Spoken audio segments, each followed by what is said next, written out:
Hi കൂട്ടുകാരെ, എല്ലാവർക്കും Kerala book club by ആമിയിലേക്ക് സ്വാഗതം. നമ്മളിന്ന് വായിക്കുന്നത് ഏറ്റവും പ്രിയപ്പെട്ട എന്നോട് എന്നുള്ള പുസ്തകമാണ്. അതായത് നിമ്ന വിജയുടെ ഏറ്റവും പ്രിയപ്പെട്ട എന്നോട്. അതിനകത്ത് ഭാഗം 3 നമ്മൾ വായിക്കുന്നത്.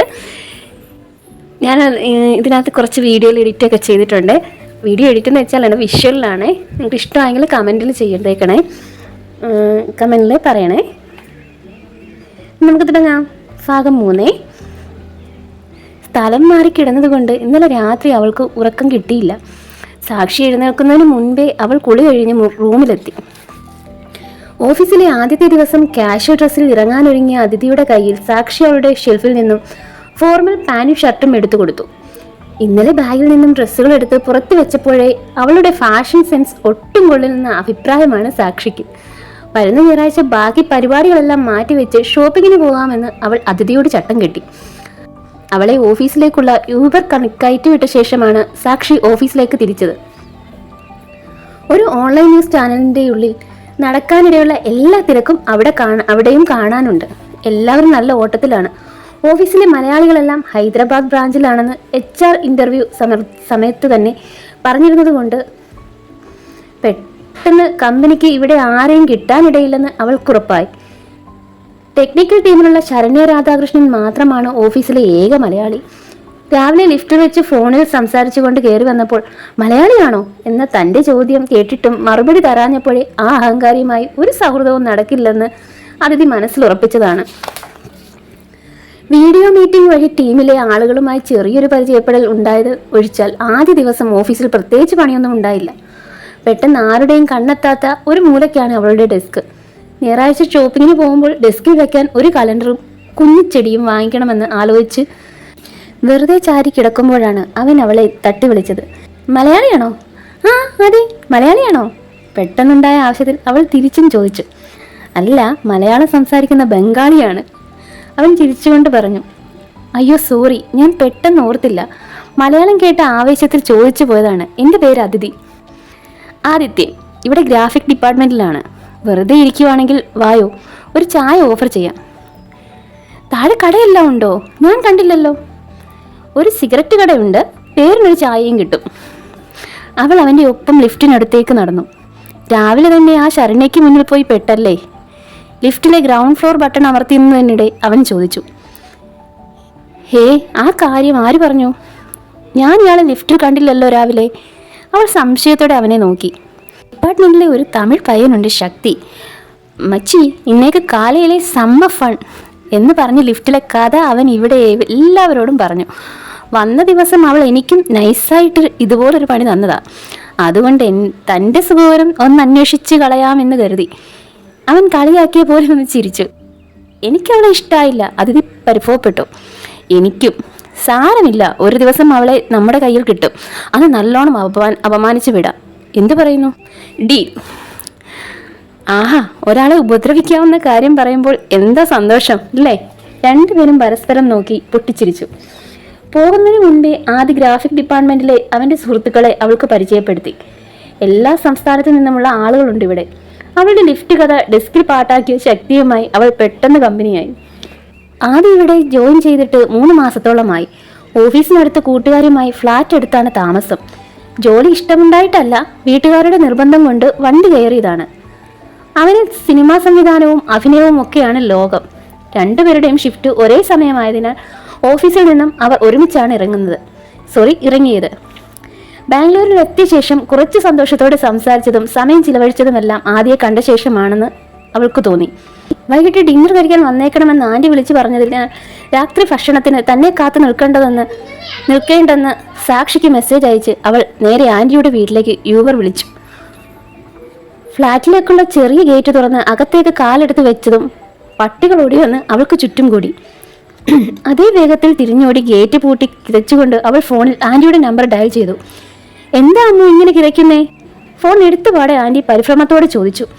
ആൻറ്റി, ഇവിടെ നിറയെ പട്ടിയാണ്. ഇതെല്ലാം കൂടെ എന്നെ ഇപ്പോൾ കടിക്കും. എനിക്ക് പേടിയാ. ഞാൻ മേലോട്ട് വരുന്നില്ല. അത് കിടന്ന് കുരയ്ക്കത്തേ ഉള്ളൂ, കടിക്കില്ല. ഒരു കാര്യം ചെയ്യൂ, നീ അവിടെ നിൽക്ക്, ഞാൻ താഴോട്ട് വരാം. ആൻറ്റിയുടെ ഓരം ചേർന്ന് ഫ്ലാറ്റിലേക്ക് നടക്കുമ്പോൾ അവൾ ചുറ്റും നോക്കി.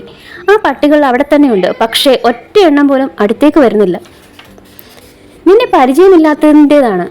നീ സ്ഥിരമായി വന്നാൽ മതി. എല്ലാവരും കമ്പനി ആയിക്കോളും. പട്ടിയെ അത്രയ്ക്ക് പേടിയാണോ? പേടിയുടെ കാര്യത്തിൽ ഈ പ്രേതത്തിനെ വേണേൽ ഞാൻ അഡ്ജസ്റ്റ് ചെയ്യും. പക്ഷേ പട്ടിയും പാമ്പും നോ രക്ഷ, അവൾ ചെറിയ പേടിയോടെ പറഞ്ഞു. നാട്ടിലെ അതേ രുചിയിൽ ആന്റി ഉണ്ടാക്കിയ മീൻകറിയും ഉപ്പേരിയും എല്ലാം കൂട്ടി ചോറ് കഴിച്ച് തുടങ്ങിയപ്പോഴേക്കും ശാലി ട്യൂഷൻ കഴിഞ്ഞെത്തി.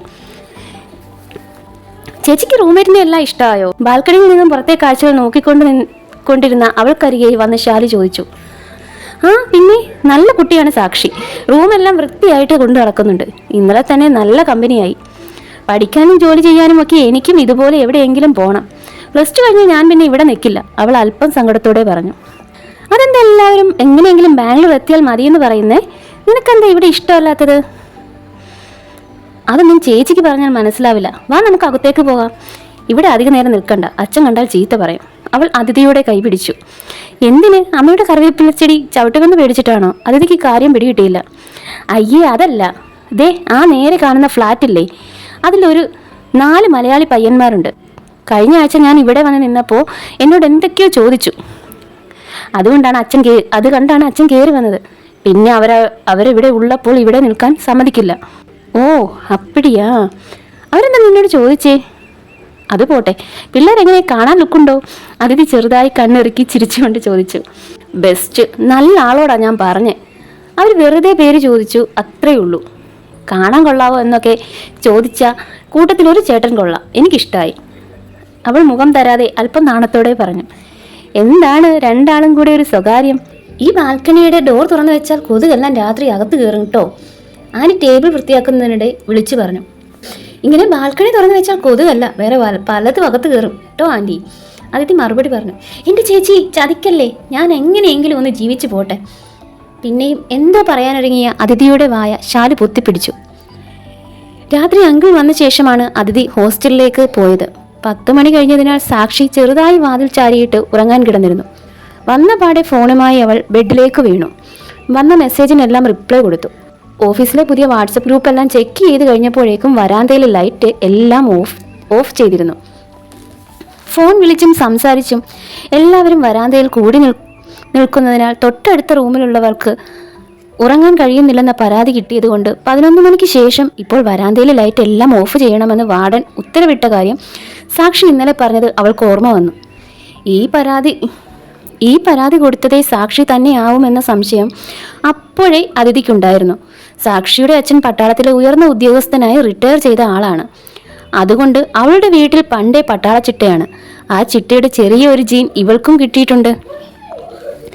എന്തായാലും കുളിക്കാതെ കിടക്കാൻ കഴിയില്ല, വിയർപ്പും പൊടിയും ആകെ അഴുക്കാണ്.